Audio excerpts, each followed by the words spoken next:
some people come to me and they're like, what is this social whitelisting thing we keep hearing you talk about? Because I mention it all the time because I think it's one of the best opportunities. We have one partner that has been running whitelisted ads with us since January, and they are reporting a 5x on their investment with us. Wow. Before we jump into today's episode, I just want to remind you guys that the biggest affiliate marketing event in the world is back for 2025. It is Affiliate Summit West, and it is going down February 3rd through February 5th in Las Vegas. Guys, if you want to meet and hang out with 7,000 of the world's top advertisers, affiliates, publishers, sellers, tech providers, networks, all in one place, you have to be at Affiliate Summit West. And right now, as a listener of the Boost podcast, they are hooking you up with 15% off of your ticket. Just use the code BOOST15. That is BOOST15 when you register. Save 15% on your ticket. The link is below and in the description to grab your ticket. Now, guys, Affiliate Summit West is the home of affiliate marketing because after all, 76% of affiliates prefer Affiliate Summit West over any other event. I'll be there. I hope to see you there. Use the code BOOST15. Save 15%. Now, let's jump into today's episode.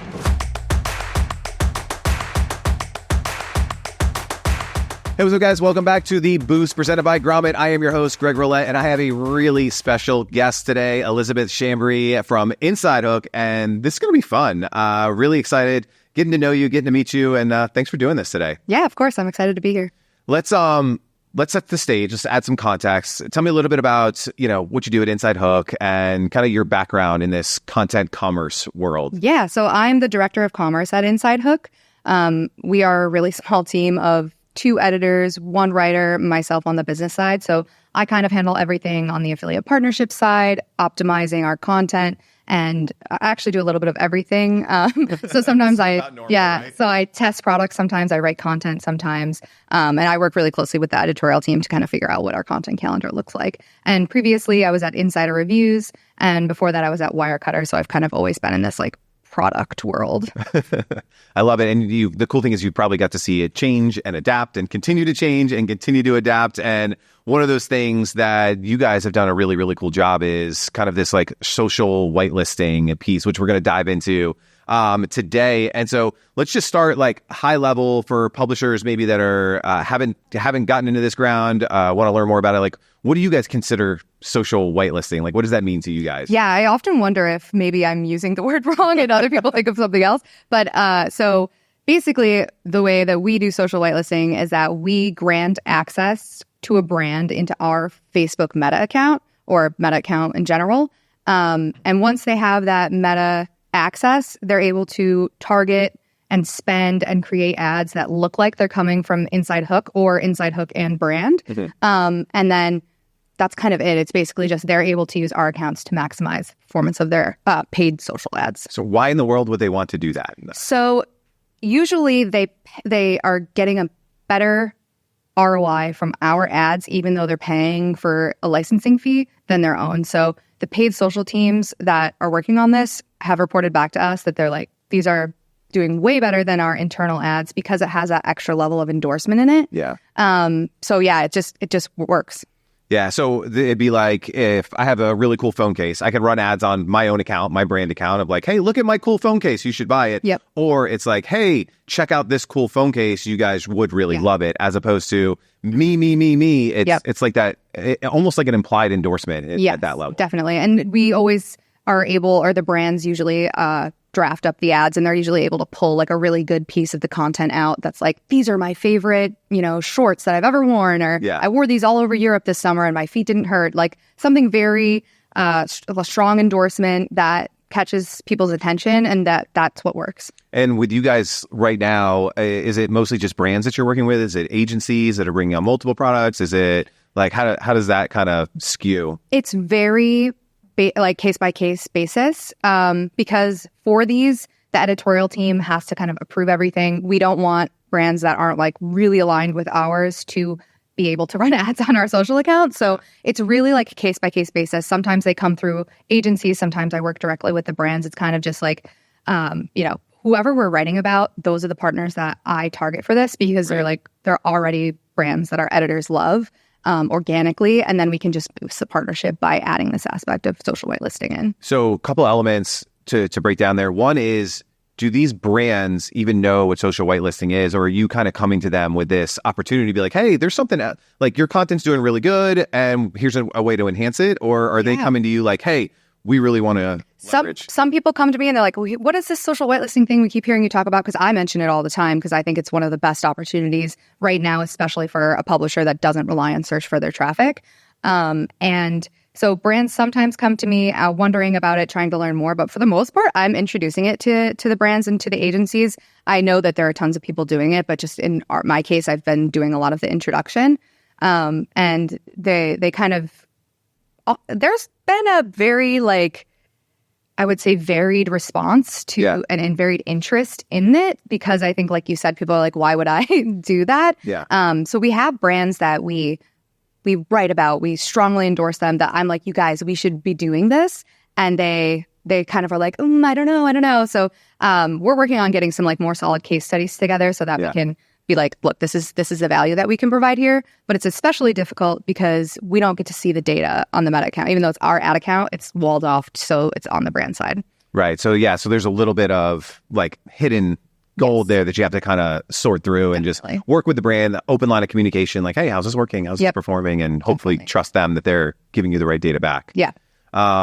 So you mentioned like case studies, things like that. Like, have you seen any success, or are there any really cool stories that maybe you can share with us? I know probably can't get into super weeds and details, but just would love to kind of hear how this is working for you guys. I probably can't share the partner's name, so I didn't get permission, but we have one partner that has been running whitelisted ads with us since January, and they are reporting a 5x on their investment with us. Wow. So that has been great. They've re-signed, for additional months of licensing access.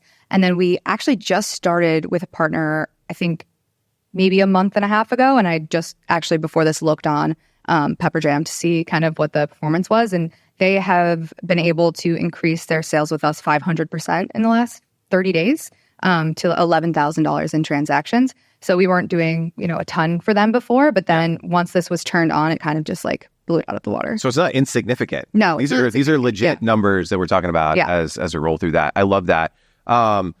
Let's kind of walk through, like, what does the campaign look like, right? So obviously they're getting access to your social account. Are you helping them to craft that content? Are they crafting that content? Is there an approval process? And then what is the funnel? And I know funnels are going to vary, right? But are they sending then to an advertorial that's hosted on InsideHook? Are they driving to their own? Like, what does that look like? And is something like showing more promise than others? Yeah. So basically there has to be like the content. It has to be there. So usually that's where we start, figure out if there's a compelling enough piece of content that we have or that we can create if we really like the brand already.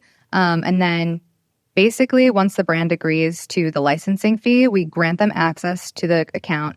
We have had brands before where we helped them create the ads, but it almost always performs better when the brand itself has a very strong paid social team so that they're already skilled at this kind of tactic. And then when they add in the InsideHook element, it just like boosts it even further. So those ones are the most successful, where the brands are kind of choosing and, picking the copy and making the ads themselves. And then they do send them over to us for approval. We kind of say like, this can't be in there or whatever, there's a spelling mistake or something. And then we let them go live basically.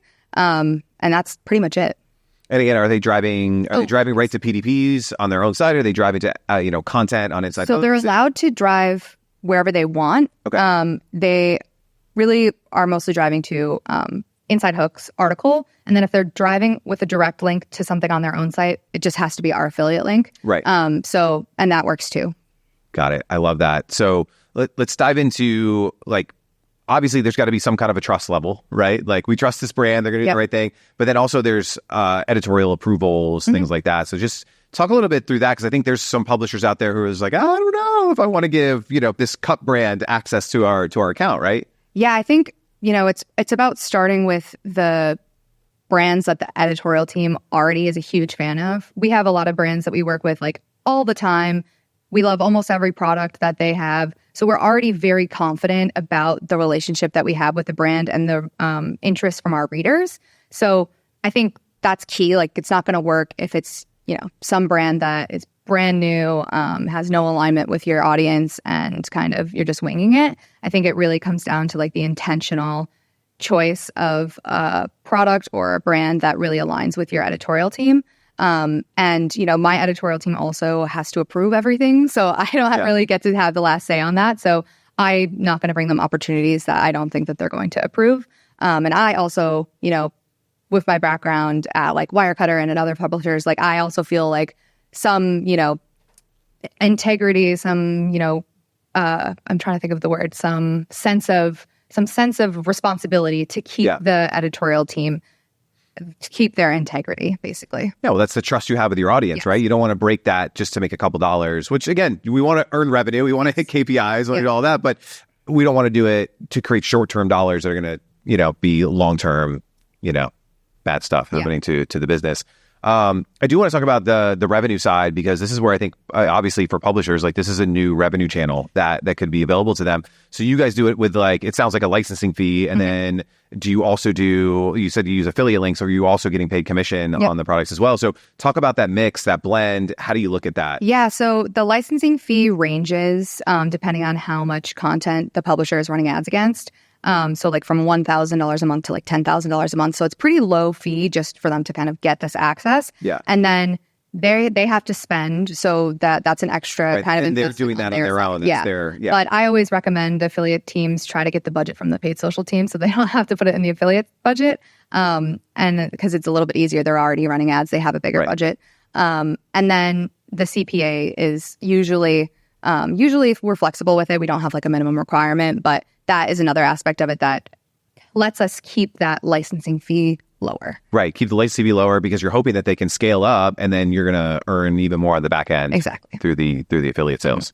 I love that. That is, that's really cool. And are these relationships like just the content fatigue quicker? Are they releasing a lot of new ads? Are you seeing like anything on that side? Or it's really interesting because I think it varies depending. We've been working with Fiori for a really long time doing this, and doesn't seem to have had any fatigue. It's been almost 3 years that we've been running oh my goodness ads. But that's a long time. Yes. In social world, that's like forever, right? And they're different. I think we do have some ads that are different. Some like kind of cycle through. They have a lot of articles that they can run ads against because we write about them so much. So doesn't seem to have gotten stale for them at all. But we do often have brands request, like, can we maybe do a review of another product? So I'll ask the team, are you interested in maybe doing a review of this product? And then the brand, if they like the review or if the review is positive, then they can decide if they want to run ads against that too. Love that. So we're filming this in the summer, which we're all gearing up for Q4 already, which is just crazy. How do you think, where does this play as part of your strategy going into Q4? And what are our brands getting ready to ramp up spend? Do they see this as a new opportunity, to get those big Q4 sales? Yeah, I think a lot of brands are interested and excited about it because of the opportunity there. Because I think even, at other publishers, there's paid content that you just don't know how it's going to perform. Right. Even if you pay for a review of your brand, you don't know if it's going to get traffic, or if they have a strong newsletter audience, or if the one they put it in is going to get opened. So there's all these variables, and this is a way to ensure that you're going to get traffic to an article. And it's great content. Usually content is great, and utilizing it to its fullest extent, I think, is super important, because it's not going to help just to write another article and put it out there in the world. It's take the article that you have that is a strong endorsement of your product and utilize that as much as you can. And in Q4, we're hoping to do this with more of our larger partners. We have really strong endorsements of certain partners that our team really loves. And so I've been trying to connect with those brands and kind of tell them a little bit about this and see if there's any interest. I've been really interested in testing out a gifting angle, because we do a lot of gifting for women on our site. It seems that our audience wants to buy gifts for women all the time, so it's great. And our lovely editor, Logan, she kind of writes all of our content, and I could see her, I could see an ad now of her being get the girl in your life, this Monica Venator set of earrings, and then that's the ad. And then it goes to an article with a list of, all of our favorite Monica earrings. And then, it hopefully goes crazy from there. I think I would kill it. Yeah, I 100% agree. I think there's such a cool angle for gifting and again, with the endorsement and with all of that playing together. Really powerful. Just out of my own curiosity is I keep hearing this is I think the content piece that's on InsideHook is such a valuable piece of it's a huge asset. are you doing much like tweaking, testing, A/B stuff, or is it kind of just like we wrote the article, it performed really well, now let's run some ads against it? Or are we going back and like optimizing articles at all? Or we do a little bit of that. I think for the most part, things are the way they are, and it's like we're not going to touch it. If the brand has, if there's anything ever like incorrect, we'll change that. The links, obviously, we want to keep up to date. But we don't do a ton of like the A/B testing or anything. It's maybe something that we'll do as we get into this more. We're doing it with only a handful of partners right now. So I think as we continue to scale it, then we'll be able to measure that more. Yeah, which makes sense because like, again, it was an editorial piece of content to begin with.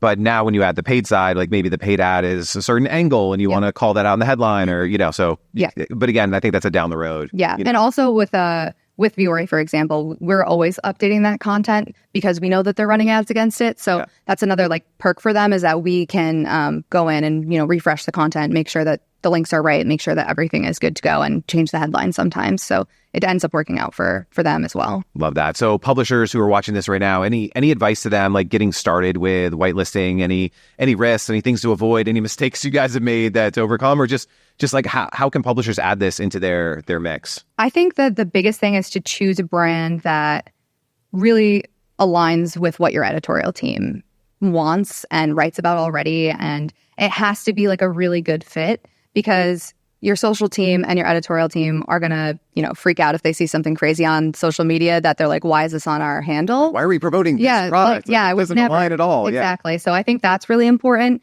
And also the brand needs to be kind of involved in the conversation. It can't do it with a brand that's like not very responsive or is not willing to like kind of be in it with you. It's really like a very involved partnership.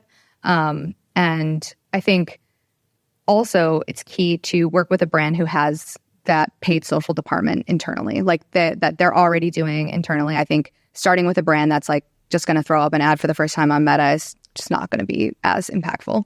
Completely agree. Like you don't want to be their first test into, paid social. And then they're like, well, this didn't work. And like, you don't want that to blow back up. And look, it's advertising. There's always risk. But if you can mitigate that at some level and work with somebody who's already kind of got their foot in the door and running. I love that. Anything else you want to share about InsideHook's approach to content, commerce, social whitelisting? I know one of the things you mentioned is just like you and your team, you want to be proud of what you do. And I think that's really cool. It's like we're not just running ads to run ads. Like we're still proud of this content. Yeah, I think that's something that I really love about InsideHook is that everyone there just like, we just want to be cool. We want to write about cool things. And we want to kind of just be approachable and not do things that seem like we're just doing it because we're trying to make money. Because we're not. We're actually proud of the work that we do.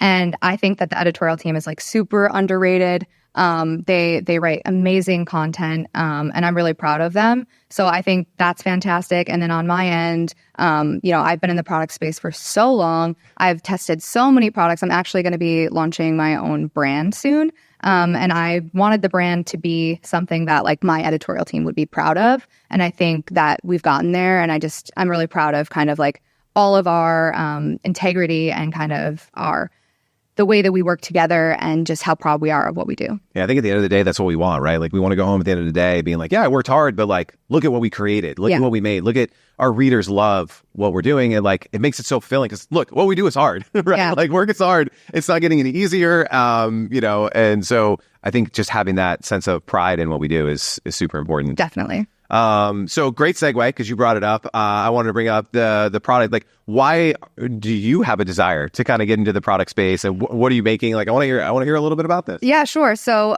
basically, just because I've been around products for so long, I feel like I've tested every product or read about every product that's ever existed. So, just life of products and seeing things that are great and things that are not so great, and the way that form and function play together, I think has always been super interesting to me. And so I found a white space where I was like, this doesn't exist. And I see all these products out there. I see all these brands popping up. It seems like it must be something that I could do too. Yeah. So I just kind of dove in and tried to figure it out. And it's been a process, but I have gotten here. It's a cannabis accessory brand, design forward. It's called Mantelpiece. Ooh, nice. Yeah. So it should be coming out in the next couple of weeks. It'll be really nice. But yeah, it's very focused on, creating something that I'm proud of and that my editorial team would be proud of. And InsideHook has been really supportive of it as well. I love that. Well, we want to have it on Grommet whenever you're ready. Like, we want to sell that. It sounds really cool. And you're right. Like, it's one of those things, like, you see it, you're like, I could do this. And then you're like, holy crap, this is hard too, right? Like, everything's harder than you want it to be. But again, hopefully it's rewarding and you're helping people and you're creating something that, you know, is really valuable in the marketplace. Yeah, it's really interesting too. We're going to use it as a little bit of a test at InsideHook too, to like see if we might be able to make an InsideHook product down the line, because they're like, oh, might as well take advantage. Yeah. Exactly. I love it. Well, as we start to wrap up today, where can people learn more about what you guys are doing? Obviously, go to InsideHook, right? Check that out. If they want to reach out to you and learn more about what you're up to, like, give us all the spots. Yeah. I mean, InsideHook.com. My email is just echambry@InsideHook.com. And I read every single email that I get. I don't reply to every email that I get, but I do read them all. I'm an inbox zero person. So nice. Yeah. I love it. We'll make sure we link up all that in the show notes below. Elisabeth, thank you so much for hanging out with us. We really, really appreciate it. Great talk. Awesome. Thank you, guys. Thanks so much for watching this episode of The Boost presented by Grommet. Make sure you guys leave a comment below with your favorite takeaway from Elisabeth, and we'll see you guys in the next one.